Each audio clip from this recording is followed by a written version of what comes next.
ಉತ್ತರ ಭಾರತದ ಹಲವು ರಾಜ್ಯಗಳಲ್ಲಿ ವಿವಾದದ ಕಿಡಿ ಹೊತ್ತಿಸಿರುವಂತಹ ಬ್ಯಾನರ್ ದಾವಣಗೆರೆಯಲ್ಲೂ ತಿಕ್ಕಾಟಕ್ಕೆ ಕಾರಣವಾಗಿದೆ. ನಿನ್ನೆ ರಾತ್ರಿ ಭುಗಿಲೆದ್ದ ಗಲಾಟೆಯಿಂದ ದಾವಣಗೆರೆಯ ಕಾರ್ಲ್ ಮಾರ್ಕ್ಸ್ ನಗರ ಬೂದಿ ಮುಚ್ಚಿದ ಕೆಂಡದಂತಾಗಿದೆ. ಮುಂಬೈ, ತೆಲಂಗಾಣ, ಹೈದರಾಬಾದ್ನಲ್ಲೂ ಐ ಲವ್ ಮೊಹಮ್ಮದ್ ಅಭಿಯಾನ ನಡೀತಾ ಇದೆ.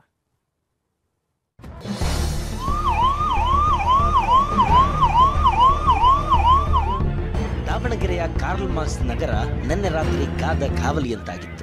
13ನೇ ಕ್ರಾಸ್ನಲ್ಲಿದ್ದ ಇದೇ ಫ್ಲೆಕ್ಸ್ನಿಂದಾಗಿ ಎರಡು ಗುಂಪಿನ ಮಧ್ಯೆ ಗಲಾಟೆಯಾಗಿದೆ. ನಿನ್ನೆ ರಾತ್ರಿ ಕಲ್ಲು ತೂರಾಟವು ನಡೆದಿದ್ದು ಬೈಕ್ ಜಖಂಗೊಂಡಿದೆ. ಅಷ್ಟಕ್ಕೂ ಆಗಿದ್ದೇನೆಂದ್ರೆ, ಒಂದು ಕೋಮಿನವರು ಇನ್ನೊಬ್ಬರ ಮನೆ ಮುಂದೆ ಫ್ಲೆಕ್ಸ್ ಹಾಕಿದ್ರಂತೆ. ಇದನ್ನ ವಿರೋಧಿಸಿದ್ದಾರೆ. ಇದೇ ವಿಚಾರಕ್ಕೆ ಗಲಾಟೆ ಆಗಿದೆ. ಏರಿಯಾದ ಬಹುತೇಕ ಕಡೆ ಇಂತಹ ಫ್ಲೆಕ್ಸ್ಗಳಿವೆ. ಆದರೆ ಸಾಮಾಜಿಕ ಜಾಲತಾಣದಲ್ಲಿ ಈ ಫ್ಲೆಕ್ಸ್ಗೆ ಬ್ಲೇಡ್ ಹಾಕಿದ್ದಾರೆಂಬ ಸುಳ್ಳು ಸುದ್ದಿಯಿಂದಾಗಿ ಸಂಘರ್ಷದ ವಾತಾವರಣ ಸೃಷ್ಟಿಯಾಗಿತ್ತು. ಕೂಡಲೇ ಅಲರ್ಟ್ ಆದ ಪೊಲೀಸರು ಏರಿಯಾಗೆ ಎಂಟ್ರಿ ಕೊಟ್ಟು ಪರಿಸ್ಥಿತಿ ತಿಳಿಗೊಳಿಸಿದ್ರು. ನಿನ್ನೆ ಕಾರ್ಲ್ ಮಾರ್ಕ್ಸ್ ನಗರದಲ್ಲಿ ಐ ಲವ್ ಮೊಹಮ್ಮದ್ ಅನ್ನುವಂತಹ ಒಂದು ಪೋಸ್ಟರ್ ಅನ್ನ ಹಾಕಿದ್ರು ಅಂತ ಹೇಳಿ ಅದನ್ನ ತೆಗಿಬೇಕು ಅಂತ ಇನ್ನೊಂದು ಕೋಮಿನವರು ಹೇಳಿದ್ದಾರೆ. ಅದಕ್ಕೆ ಸಂಬಂಧಪಟ್ಟಂತೆ ಎರಡು ಕೋಮಿನವರಿಗೆ ವಾಗ್ವಾದಗಳಾಗಿದೆ. ಅದಾದ ನಂತರ ಇಮಿಡಿಯೇಟ್ ಆಗಿ ಪೊಲೀಸವರು ಹೋಗಿ ಸಿಚುವೇಶನ್ ಅನ್ನ ನಿಯಂತ್ರಣಕ್ಕೆ ತಂದಿದ್ದಾರೆ. ಯಾವುದೇ ರೀತಿಯಾದ ಅಹಿತಕರ ಘಟನೆ ನಿನ್ನೆ ಕೂಡ ನಡೆದಿಲ್ಲ. ರಾತ್ರಿಯಿಂದನೂ ಕೂಡ ಪರಿಸ್ಥಿತಿ ನಿಯಂತ್ರಣದಲ್ಲಿ ಇದೆ, ಶಾಂತಿಯಿಂದ ಇದೆ.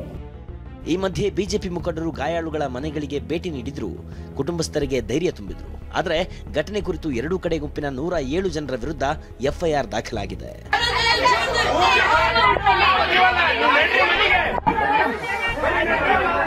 ಅಷ್ಟಕ್ಕೂ ಈ ಫ್ಲೆಕ್ಸ್ ವಿವಾದ ಶುರುವಾಗಿದ್ದೇ ಉತ್ತರ ಪ್ರದೇಶದ ಕಾನ್ಪುರದಲ್ಲಿ. ಸೆಪ್ಟೆಂಬರ್ 4ರಂದು ಕಾನ್ಪುರದಲ್ಲಿ ಮೆರವಣಿಗೆ ಮಾಡಿದ್ರು. ಐ ಲವ್ ಮೊಹಮ್ಮದ್ ಘೋಷಣೆ ಕೂಗಿದ್ರು. ಇದಕ್ಕೆ ವಿರೋಧ ವ್ಯಕ್ತವಾಗಿತ್ತು. ಇದಾದ ಬಳಿಕ ಮುಂಬೈ, ತೆಲಂಗಾಣ, ಹೈದರಾಬಾದ್ನಲ್ಲಿ ಐ ಲವ್ ಮೊಹಮ್ಮದ್ ಕ್ಯಾಂಪೇನ್ ಶುರುವಾಗಿತ್ತು. ಇದಾದ ಬಳಿಕ ಮುಸ್ಲಿಮರಿಂದ ಮೊಹಮ್ಮದ್ ಪರ ಕ್ಯಾಂಪೇನ್ ಮಾಡ್ತಿದ್ರೆ, ಹಿಂದೂಗಳು ಐ ಲವ್ ಮಹಾದೇವ್ ಕ್ಯಾಂಪೇನ್ ಮಾಡ್ತಿದ್ದಾರೆ. Bureau report, TV9.